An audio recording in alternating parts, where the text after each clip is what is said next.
بیٹھے ہوئے ہیں، یہ تمام لوگ مسلمانوں کے احسان کے تلے دبے ہوئے ہیں۔ مسلمان نے اس ملک کی خدمت کی ہے، ملک کو آزاد کرایا ہے، لاکھوں کو مسلمانوں نے اپنی جان کے نذرانے پیش کیے ہیں۔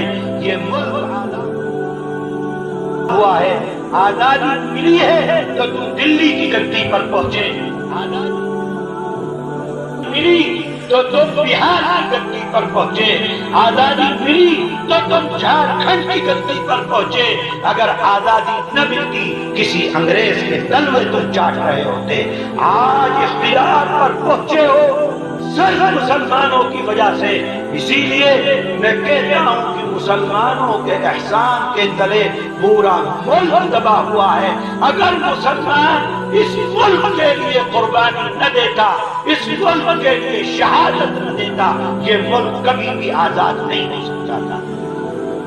مسلمانوں سے حب الوطنی کا ثبوت مانگتے ہیں۔